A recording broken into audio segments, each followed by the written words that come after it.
Friends, Babita Assamese girl চেনেললৈ আপোনালোক সকলোকে মই ববিতাই স্বাগতম জনাইছোঁ। আজি মই বনাবলৈ লৈছোঁ জাতিলাওৰ বাকলিৰ ভাজি। আপোনালোক সকলোৱে জাতিলাও খায়, কিন্তু জাতিলাওৰ বাকলি খাইছেনে বাৰু? যদি নাই খোৱা প্লিজ এবাৰ ট্ৰাই কৰি চাব। মোৰ এই ভাজিখন খাই খুবেই ভাল লাগে। আশা কৰিছোঁ আপোনালোকেও ভাল পাব। জাতিলাওৰ বাকলিৰ ভাজিখন বনাবলৈ আমাক লাগিব জাতিলাওৰ বাকলি সৰু সৰুকৈ কাটি লৈছোঁ, এটা আলু সৰু সৰুকৈ কাটি লৈছোঁ, পিঁয়াজ এটা সৰু সৰুকৈ কাটি লৈছোঁ, অলপ হালধি, অলপ কেঁচা জিৰা, অলপ মিঠাতেল, অলপ আদা সৰু সৰুকৈ কাটি লৈছোঁ, দুটা শুকান জলকীয়া, অলপ নিমখ আৰু এটা ডিম। আহকচোন চাওঁ কেনেকৈ বনাওঁ। এতিয়া মই কেৰাহী এখন গৰম হ'বলৈ গেছত পাতি দিছোঁ। কেৰাহীখন গৰম হোৱাত ইয়াতে দিছোঁ মিঠাতেল।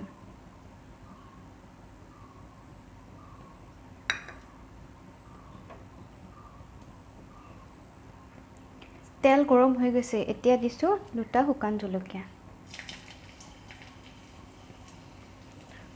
অলপ আদা,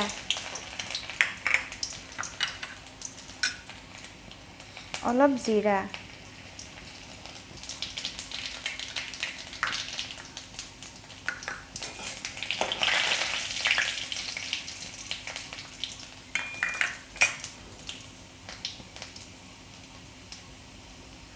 তাৰপিছত দিছোঁ অলপ পিঁয়াজ,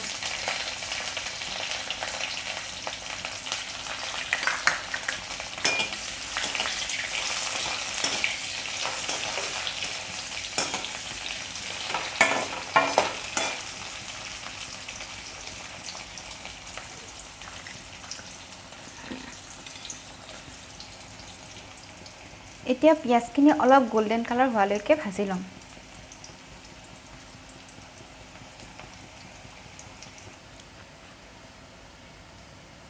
পিঁয়াজ ভাজা হৈ গৈছে, এতিয়া মই ইয়াতে দিম আলু।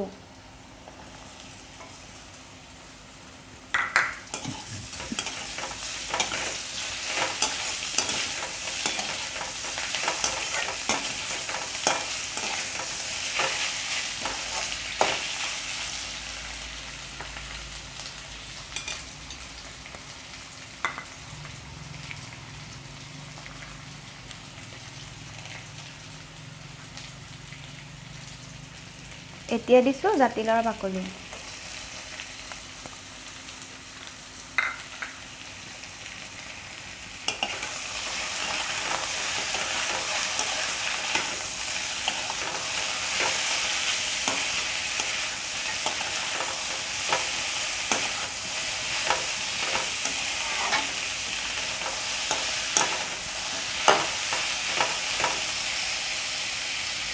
এতিয়া গেছৰ ফ্লেমটো ল' কৰি এইখিনি ভালকৈ ভাজি থাকিম।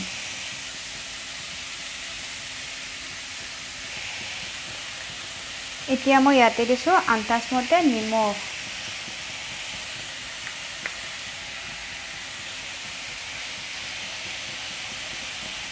অলপমান হালধি,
জাতিলাওৰ বাকলিখিনি ভালকৈ সিজি অহালৈকে গেছৰ ফ্লেমটো ল' কৰি লৰাই লৰাই ভাজি থাকিব লাগিব।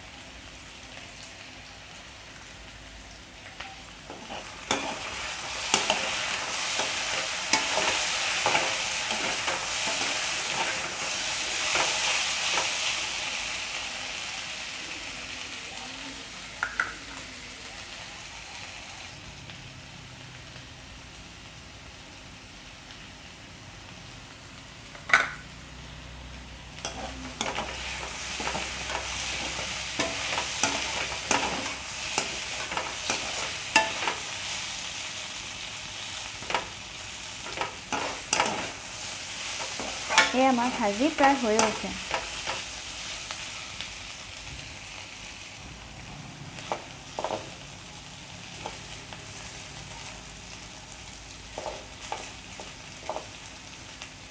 এতিয়া ভাজিখিনি এনেকৈ সাইডলৈ উঠাই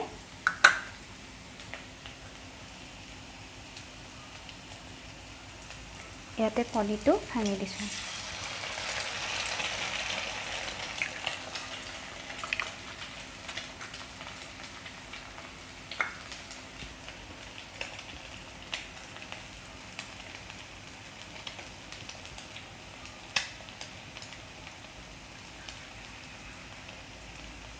কণীটো অলপ সিজি অহাৰ পিছত গোটেইখিনি মিহল কৰি দিছোঁ।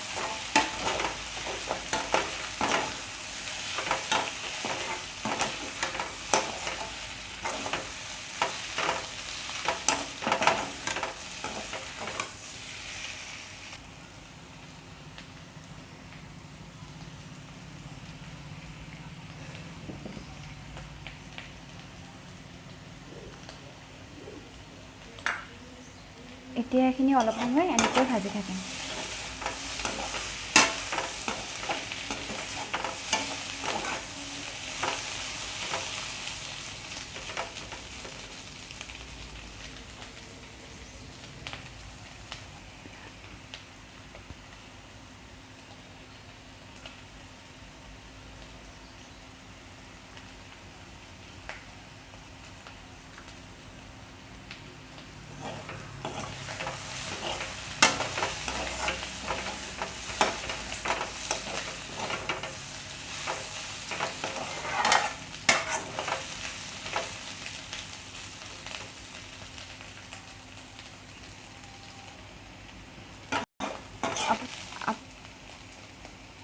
এতিয়া ডিমখিনি অলপ ৰঙা হোৱালৈকে ভাজি থাকিম। আপোনালোকে এই ৰেচিপিটো চাই বাৰু কেনে পালে? যদি ভাল পালে প্লিজ লাইক কৰিব, কমেণ্ট কৰিব, ফ্ৰেণ্ড আৰু ফেমিলিৰ লগত শ্বেয়াৰ কৰিব, লগতে মোৰ চেনেলটো ছাবস্ক্ৰাইব কৰি দিব। এতিয়া ভাজিখন পৰিৱেশনৰ বাবে ৰেডি হৈ গৈছে।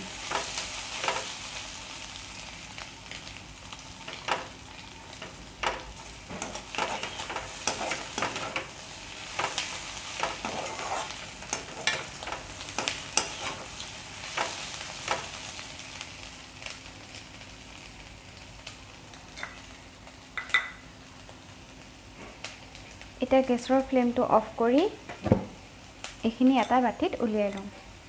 ভিডিঅ'টো সম্পূৰ্ণকৈ চোৱাৰ বাবে বহুত বহুত ধন্যবাদ।